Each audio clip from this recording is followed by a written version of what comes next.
Dianita, gracias por toda la información de valor que nos traes, tanto a nivel nacional como internacional. Por este lado, vamos a hablar acerca de un tema, como lo es la migraña, porque según la Organización Mundial de la Salud, la migraña es una de las enfermedades más discapacitantes en el mundo y las estadísticas señalan que 1 de cada 7 personas la padece. Mira, y hay más, porque dentro de esa población que sufre migraña, que me incluyo, el 80% experimenta dolor intenso frente al 20% que se dice padecerlo de forma moderada. Una data preocupante, por eso queremos saber mucho más sobre la migraña y cómo atenderla a tiempo cada vez que se presenta con el médico neurólogo y también miembro de la Sociedad Venezolana de Neurología, Adler Puerta. Bienvenido y gracias por acompañarnos. Bienvenido a Portadas al Día. Gracias a usted, Isabel. Muchas gracias, José Andrés. Para mí es un placer acompañarlos en esta mañana y a sus televidentes. Gracias a ti por acompañarnos. Mira, yo quiero que empecemos por identificar cuáles son los síntomas más comunes que aparecen cuando hay migraña y cómo podemos diferenciar la migraña de un dolor de cabeza común, porque puede que a veces nos confundamos y digamos, esto es una migraña porque no se me quita, o el dolor de cabeza, llevo 48 horas con dolor de cabeza y no sabes si realmente es dolor de cabeza o una migraña que estás padeciendo. Que es muy importante diferenciar una cosa de la otra. Nosotros los médicos llamamos a los dolores de cabeza cefalea. De manera que si decimos tiene dolor de cabeza, tiene cefalea. Pero las cefaleas hay varios tipos. Entonces se clasifican las cefaleas en 2 grandes grupos resumidos, que son las cefaleas primarias, que son las de origen desconocido, y cefaleas secundarias, que son producidas por algo. Dentro de esas cefaleas primarias, la número 1, porque van codificadas por números, está la migraña. La palabra migraña viene de una palabra griega, que a su vez viene de una palabra latina, que significa hemicrania, porque con frecuencia da en la mitad del cráneo, es decir, en la mitad de la cabeza. Tiene ciertas características que se pueden preguntar al paciente, el paciente las responde y uno puede hacer un diagnóstico solamente con un interrogatorio rápido de cuáles son esas características. Ya dije, una frecuente es que sea hemicrania, ¿okay? Otra frecuente, aunque puede dar también en toda la cabeza, otra frecuente que sea pulsátil.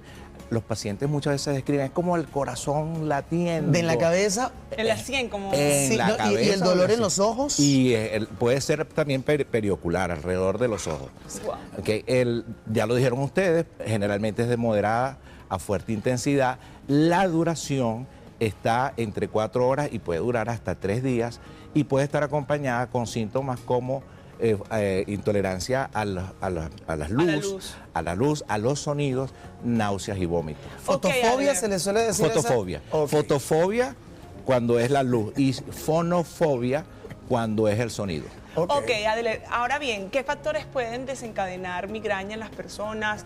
Quizás una mamá o un papá migrañoso puede heredar esta condición a sus hijos. Sí, Isabel, fíjate, pusiste 2 cosas. Ajá. La parte de herencia, cuando uno interroga, hasta un 80% de los pacientes es algún familiar que sufre de dolor de cabeza.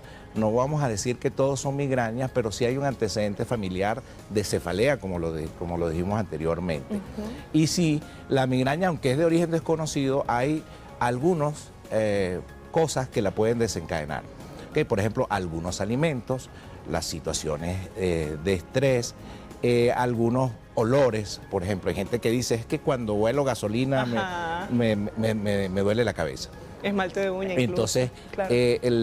Entonces sí hay factores desencadenantes, pero quiero enfatizar que realmente son factores que la desencadenan, pero que la causa real de la migraña no se sabe, no es conocida.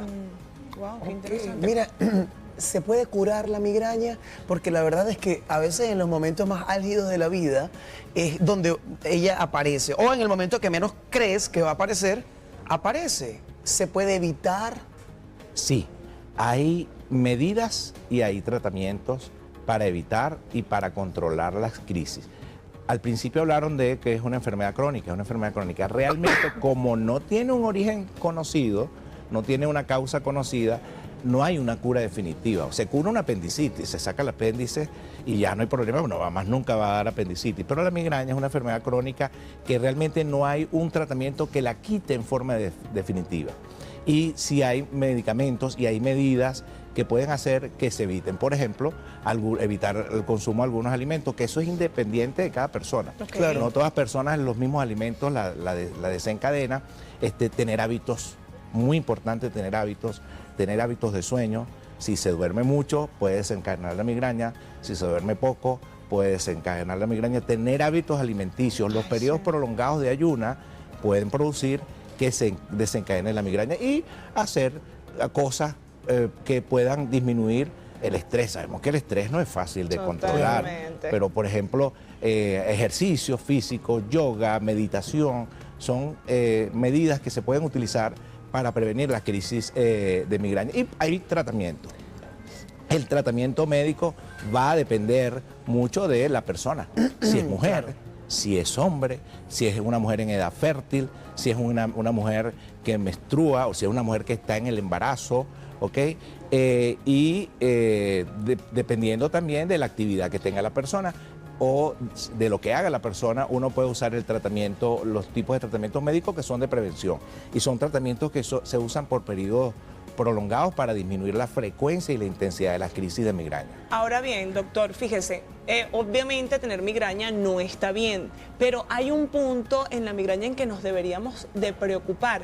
Por ejemplo, si agarramos una rabieta y nos da una migraña fuerte, ¿esto debería ser motivo de alarma? Fíjese, tener migraña no está bien, no.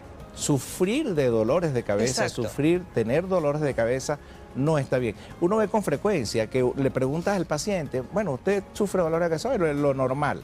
Me duele la cabeza todos los meses. No es normal que una persona tenga dolores de cabeza mensual. Si una persona tiene dolores de cabeza frecuentes, debe acudir para ser evaluado. En migraña, ahí nosotros llamamos banderas rojas, que es donde uno dice, mire, o mejor dicho, en cefalea, que uno hay que tener cuidado con este tipo de dolor de cabeza, no la rabieta, ¿okay? Porque eso puede ser un desencadenante de una persona que ya conoce cómo es su dolor de cabeza y que se le da, y es el mismo dolor de cabeza que siempre ha tenido. Sino, por ejemplo, una persona que tenga un dolor de cabeza, como que ya esté diagnosticado con migraña y esto aumente la frecuencia o aumente la intensidad de los dolores de cabeza, es momento para asistir al médico. Un dolor de cabeza que se produzca súbitamente y que uno nunca ha tenido esa intensidad, ese es momento para acudir al médico. O un dolor de cabeza que se instale rápidamente. La migraña no se instala como una explosión, o sea, es una cefalea que se va instalando lentamente hasta que aumenta mucho de intensidad, pero hay dolores de cabeza que pueden instalarse muy rápido, inclusive en el primer minuto o en la primera hora. Cuando ese dolor de cabeza es así, se instala de esa manera, hay que acudir rápidamente a consulta. Mira, qué interesante. Cuando los dolores de cabeza aparecen, generalmente la migraña tiende a aparecer antes de los 36 años de edad. Hay casos de pacientes que tienen más edad y puede aparecer. Cuando aparecen luego de esa edad, por ejemplo, después de los 60 años, hay que preocuparse y acudir al médico para evaluar porque probablemente no sea una migraña. Doctor, gracias por acompañarnos. Bueno, la verdad es que el tiempo se hace sí, corto cuando nos interesa tanto el tema, definitivamente. pero nos has aclarado muchas dudas y sobre todo esos tratamientos que tenemos que hacer o los alimentos que tenemos que evitar. Gracias por acompaños. Gracias. Estas puertas quedan abiertas para seguir hablando de este y otros temas interesantes acerca de... Quiero agregar que yo soy miembro de los médicos del Instituto Médico de la Floresta. Ahí somos 5 neurólogos y que estamos a la orden por ahí para atenderlos y podemos ver este tipo de enfermedades. Claro que sí. Bueno, Gracias por su muchísimas aporte. gracias. Bueno.